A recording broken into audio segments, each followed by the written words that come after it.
صل على سيدنا ومولانا محمد وعلى جی ناظرین و سامعین، پروگرام یاد الہی میں روزانہ عظیم ہستیوں کے تذکارے پاک کیے جاتے ہیں اور اس کے ساتھ ساتھ کچھ ایسے موضوعات پر گفتگو ہوتی ہے جن سے آپ کو رہنمائی حاصل ہوتی ہے۔ آج بھی اہل بیت اطہار علیہم الرضوان سے محبت رکھنے والی ایک عظیم ہستی حضرت سیدنا ابو سالم میثم تمار رضی اللہ تعالیٰ عنہ، آپ کے تذکارے خیر ہوں گے۔ آپ کے تذکارے خیر سے پہلے آج کا وظیفہ جو ہے وہ میں عرض کر دیتا ہوں۔ بواسیر اور اسی طرح دیگر چند ایک ایسی بیماریاں ناسور کی شکل میں یا نواسیر کی شکل میں جو زخم بن جاتے ہیں، تو ان سے نجات کے لیے دو روحانی اعمال ہیں، دو روحانی وظائف ہیں، یہ سماعت فرما لیجئے۔ آپ خود بھی اس کو استعمال کریں، ان وظائف کو پڑھیں اور اپنے دوست احباب رشتہ داروں کو بتائیے، امت مسلمہ تک پہنچائیے۔ ہو سکتا ہے کسی بندہ مومن، کسی ہمارے مسلمان بہن بھائی کو جب شفا اللہ سبحانہ و تعالیٰ عطا فرمائے تو پھر اس کی دعاؤں میں ہم شامل ہو جائیں۔ ہماری وجہ سے اگر امت مسلمہ کی پریشانی اور تکلیف میں کمی آ جائے تو یہ اس دنیا اور آخرت میں ہمارے لیے باعث اجر و ثواب بن سکتا ہے۔ بواسیر کے خاتمے کا روحانی علاج، جو شخص یا مالکو یا قدوسو، یہ اللہ سبحانہ و تعالیٰ کے دو اسماء مبارکہ ہیں، یا مالکو یا قدوسو، انہیں ہر روز صبح کی نماز یعنی فجر کی نماز اور پھر شام کو مغرب کی نماز کے بعد 11 مرتبہ پڑھ لیا کرے۔ یا مالکو یا قدوسو، فجر کی نماز کے بعد بھی 11 مرتبہ، مغرب کی نماز کے بعد بھی 11 مرتبہ، اور کوشش کی جائے والآخر تعداد میں درود پاک پڑھ لیا جائے۔ انشاءاللہ کبھی بھی کسی ایسے مرض جیسے بواسیر ہے، نواسیر ہے، ناسور وغیرہ ہے، جس کے پھوڑے جو ہیں وہ بہت زیادہ تکلیف دہ ہوتے ہیں، شدت اختیار کر لیتے ہیں، ان میں مبتلا نہیں ہوگا۔ یعنی حفظ ما تقدم کے طور پر بھی اس کو پڑھا جا سکتا ہے، ضروری نہیں کہ بواسیر، نواسیر یا ناسور اس طرح کے معاملات پیش آئیں تو پھر پڑھیں، پھر بھی پڑھ سکتے ہیں علاج کے طور پر، لیکن اس سے پہلے حفظ ما تقدم کے طور پر بھی یہ پڑھ سکتے ہیں۔ انشاءاللہ جب یہ پڑھیں گے تو ہمارے مسلمان بہن بھائیوں کے لیے فائدہ یہ ہوگا کہ کبھی بھی پردے اور شرم کی جگہ پر کوئی زخم یا بیماری نہیں ہوگی، اور کبھی بھی وہ جگہ جو پردے کی جگہ ہے، شرم کی جگہ ہے، شرم و حیا کی جگہ، کسی غیر کو دکھانے کی ضرورت ہی نہیں پڑے گی۔ انشاءاللہ اللہ سبحانہ و تعالی اپنے ان اسماء مبارکہ کے تصدق سے ان بیماریوں سے بھی محفوظ رکھے گا، اور عفت و عصمت، شرم و حیا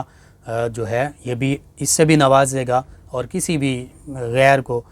یہ پردے والے حصے دکھانے کی ضرورت ہی نہیں پڑے گی۔ اسی طرح دوسرا جو روحانی علاج ہے وہ یہ ہے کہ نماز فجر کی سنتوں میں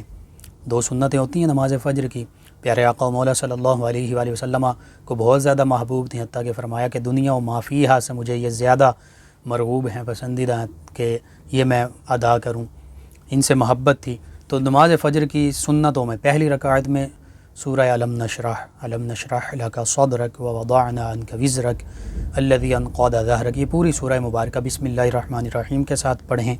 اور دوسری رکعت میں سورۃ التین والتین والزیتون وطور سینین وہذا البلد الامین، یہ پوری سورہ مبارکہ پڑھیں دوسری رکعت میں بسم اللہ الرحمن الرحیم کے ساتھ، اور پھر جب دو سنتیں آپ نے پڑھ لیں، 2 رکعت سنتیں، اور سلام پھیر لیا، سلام کے بعد پھر 41 مرتبہ سورہ اخلاص پڑھیں،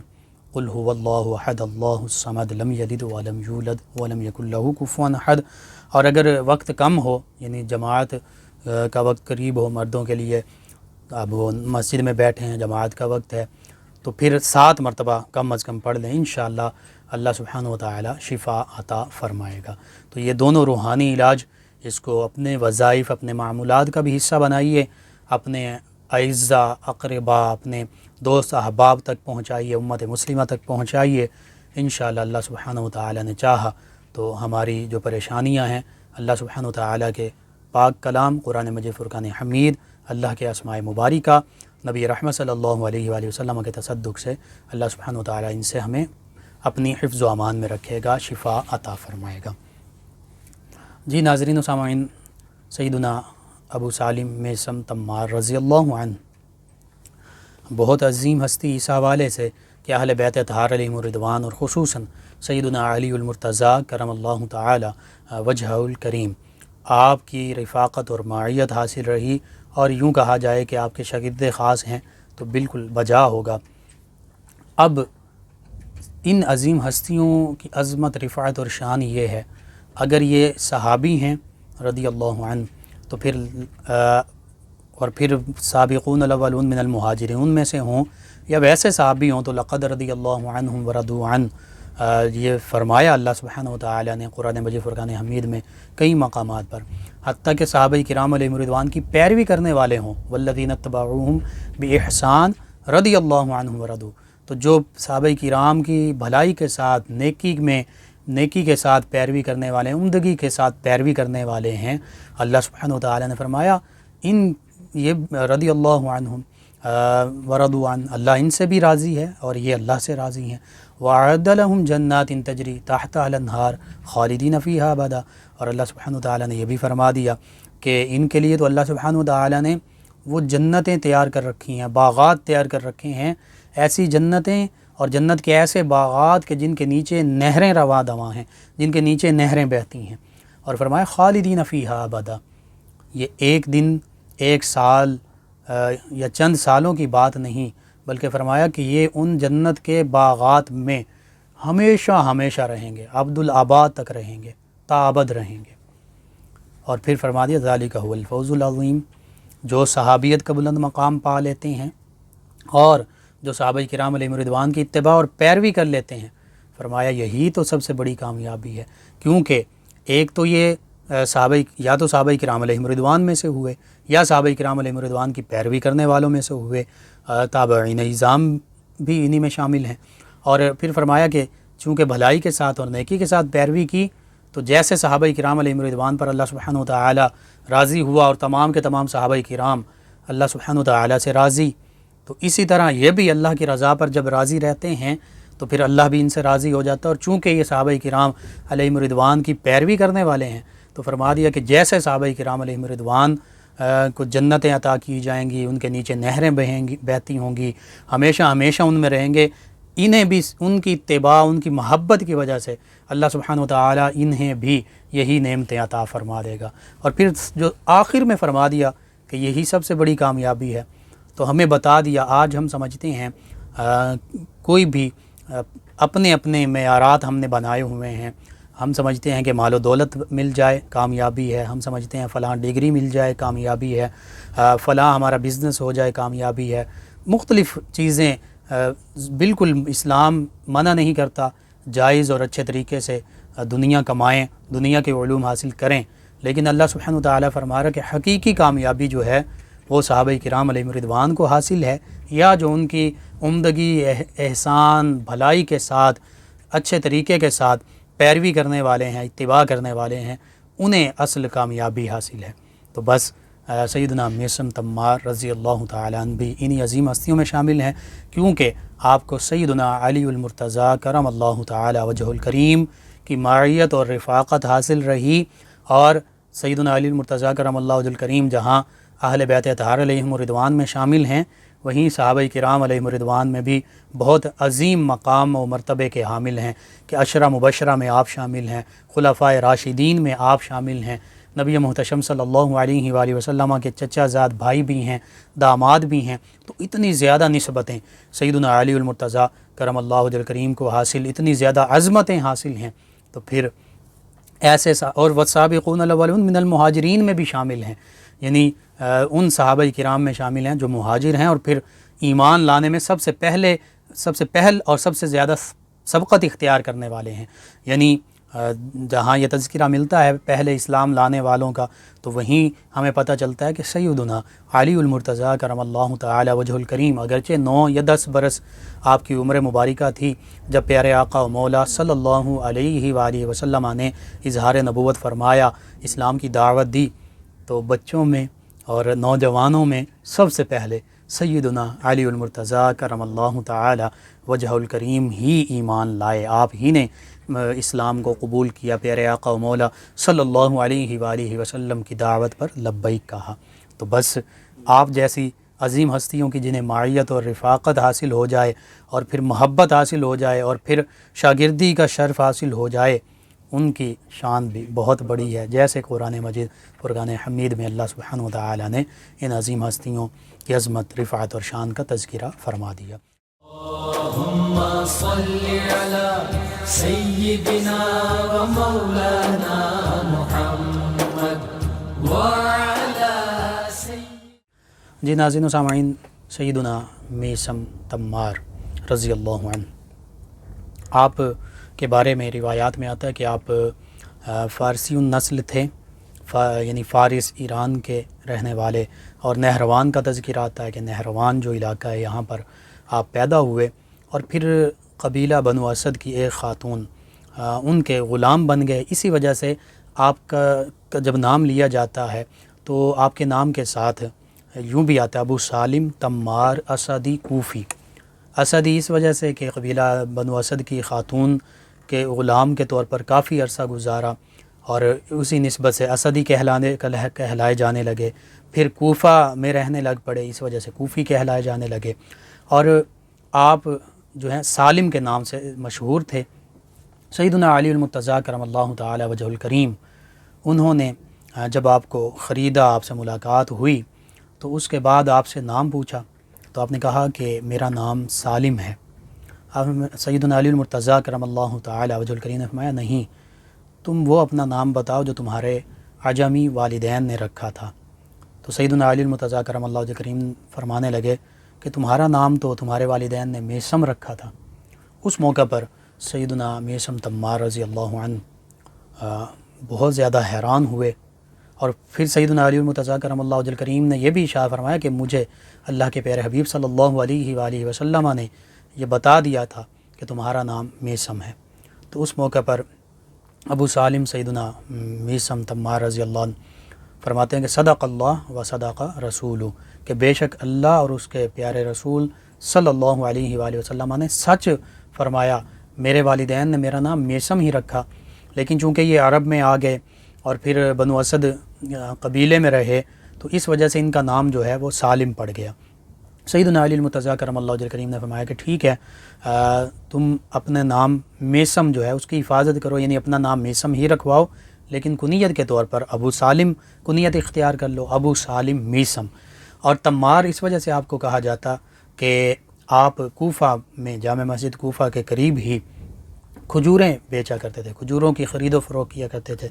کھجوروں کا کاروبار اور بزنس کیا کرتے تھے، اس وجہ سے آپ تمار کہلائے جانے لگے۔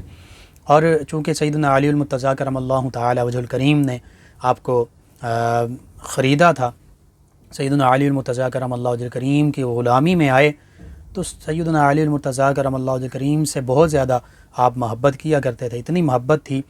کہ جب آپ کو یہ پتہ چلا کہ انہیں تو میرا نام بھی پتہ ہے اور یہ باب مدینۃ العلم ہیں، تو پھر سیدنا علی المرتضیٰ کرم اللہ وجہ الکریم ہی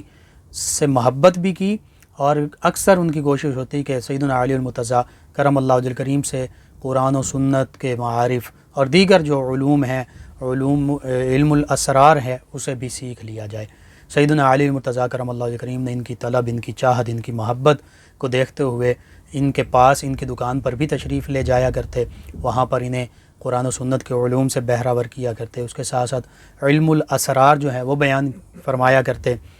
یوں سیدنا ابو سالم میثم تمار رضی اللہ عنہ یہ اہل بیت اطہار علیہ السلام اور سیدنا علی المرتضیٰ کرم اللہ وجہ الکریم کے بہت ہی قریبی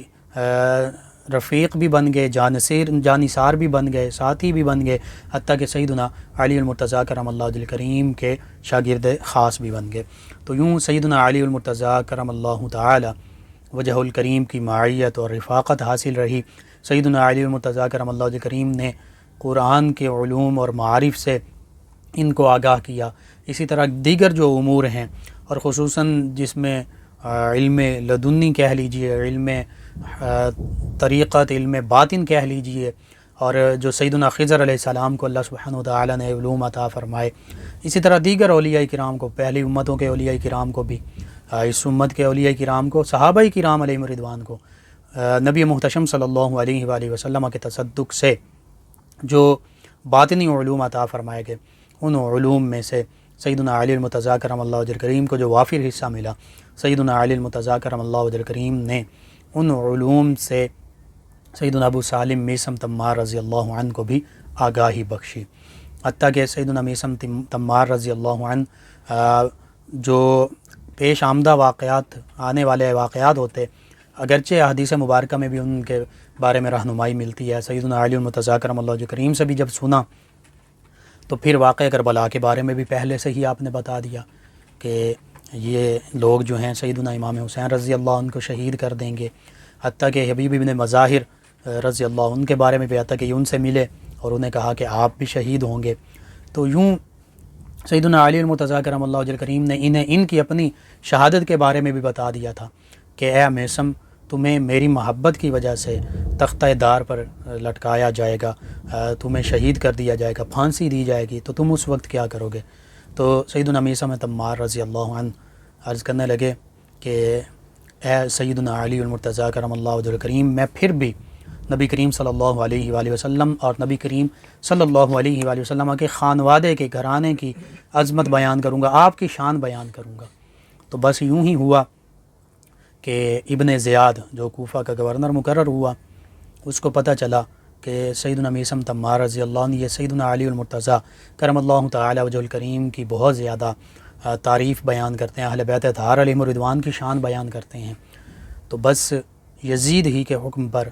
عمر بن سعد کا بھی ذکر آتا ہے، ان کے حکم پر حبیب ان کو حضرت میثم تمار رضی اللہ عنہ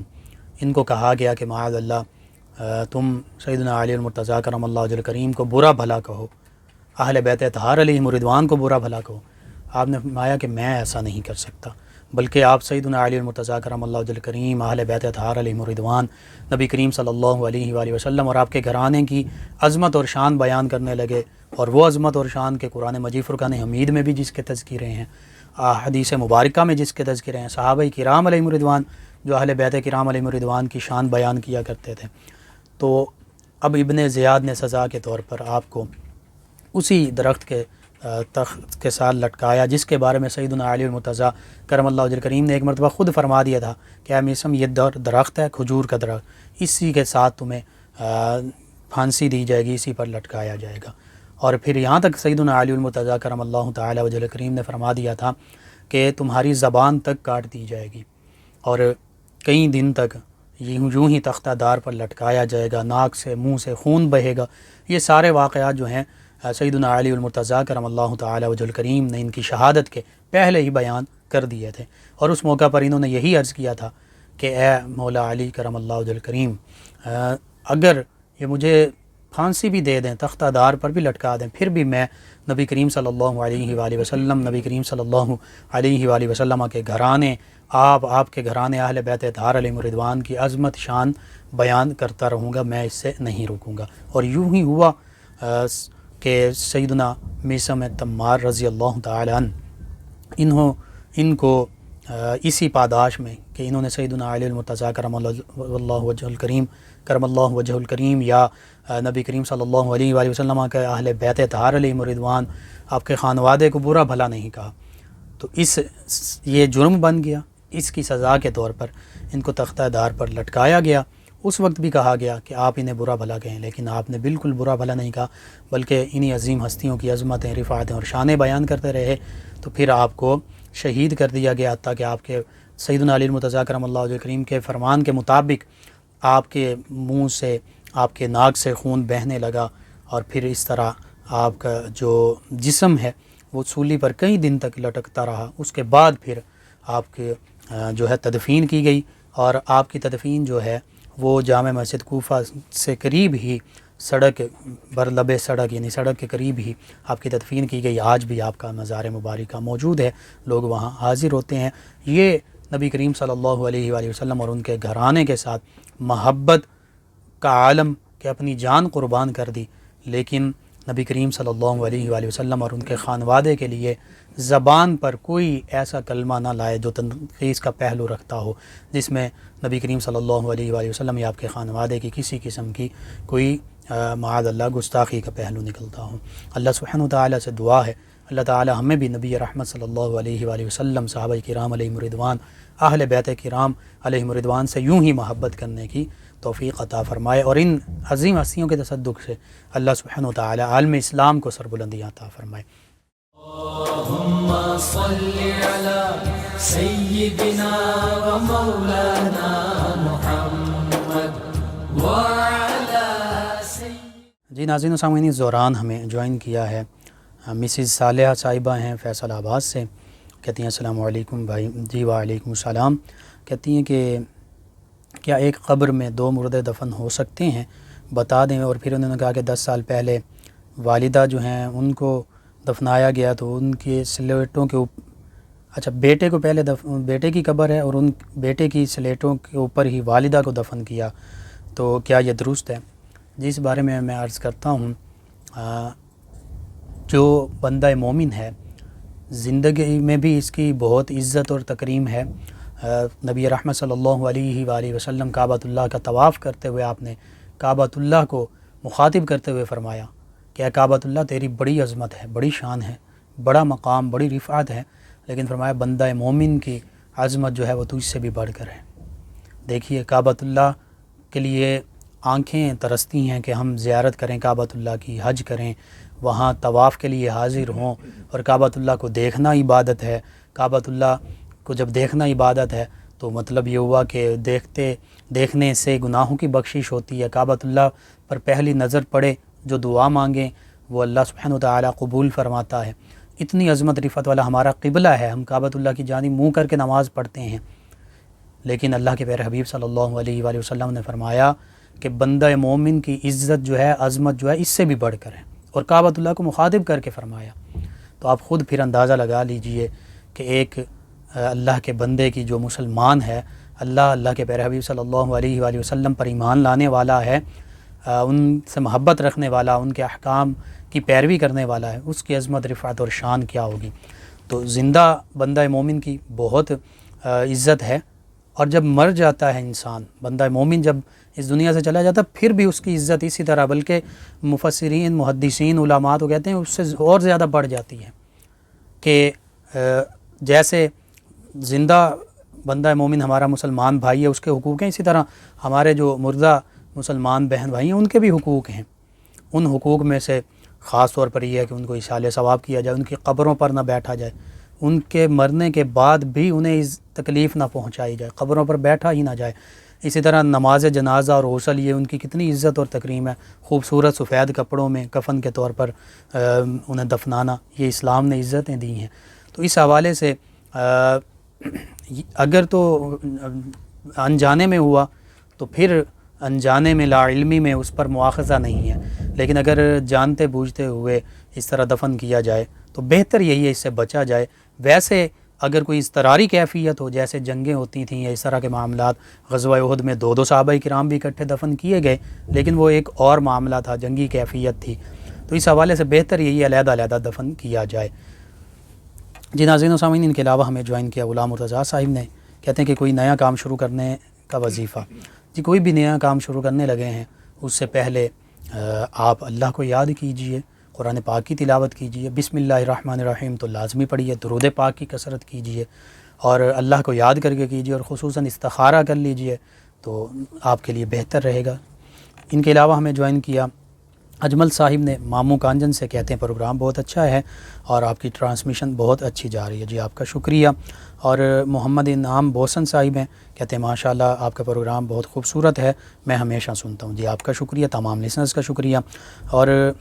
ان کے علاوہ ہمارے ایک اور لسنر ہیں عائشہ صاحبہ ہیں، کہتی ہیں السلام علیکم۔ جی وعلیکم السلام۔ کہتی ہیں آپ کا پروگرام روز بہت اچھا ہوتا ہے، اور جوڑوں کے درد کا وظیفہ، جی جسم میں کہیں بھی درد ہو، بسم اللہ الرحمن الرحیم 7 مرتبہ پڑھیے، وہاں پر انگلی رکھ کر پھر اعوذ بعزت اللہ وقدرتہ من شر ما اجد واحاذر، اعوذ بعزت اللہ وقدرتہ من شر ما اجد واحاذر، اس کو پڑھیے انشاءاللہ اور دم کر دیجئے، انشاءاللہ اللہ تعالی شفا عطا فرمائے گا۔ ان کے علاوہ مانا والا سے ہمیں جوائن کیا ہماری لسنر ہیں، کہتے ہیں کہ میری بیٹی کی شادی نہیں ہو رہی، 36 سال عمر ہے، پہلے شادی کی تھی لیکن اب بیٹی نہیں مانتی، بہت پریشان ہے، کوئی وظیفہ بتا دیں۔ جس کے لیے ایک تو آپ بیٹی کو کہیے کہ سورہ آل عمران کی آیت مبارکہ 9 اس کو 313 مرتبہ ہر جمعے کو پڑھیں، والآخر تا کا داد میں درود پاک پڑھیں، اور آپ بھی ان کے لیے یہ آیت بھی پڑھ سکتی ہیں۔ اس کے علاوہ درود پاک پڑھیں، درود تنجینا کم از کم 1000 مرتبہ پڑھیے اسی مقصد کے لیے، انشاءاللہ اللہ سبحانہ وتعالی بہتری فرما دے گا۔ یا مسبب الاسباب کا کثرت سے ورد کریں، اللہ تعالی بہتر اسباب پیدا فرمائے گا۔ محمد ارشد صاحب مکوانہ سے کہتے ہیں کہ موبائل اکاؤنٹس کے بارے میں شریعت میں کیا حکم ہے؟ جی، اس میں مفتیان کرام یہی کہتے ہیں کہ جو اضافی اس میں منٹس یا اس طرح کی چیزیں ملتی ہیں، تو چونکہ جو ہمارے پیسے ہوتے ہیں اس سے وہ اضافی ہوتے ہیں، تو اس حوالے سے یہ سود میں شامل ہیں۔ ناظرین و سامعین، ان کے علاوہ ہمیں جوائن کیا ہماری لسنر ہیں اور کہتی ہیں کہ sir may God bless you for this hearty strive to preach Islam, آمین۔ اور سلام کہا۔ جی وعلیکم السلام، اور شکریہ آپ کا کہ آپ نے اتنے اچھے الفاظ کے ساتھ کمنٹ کیا۔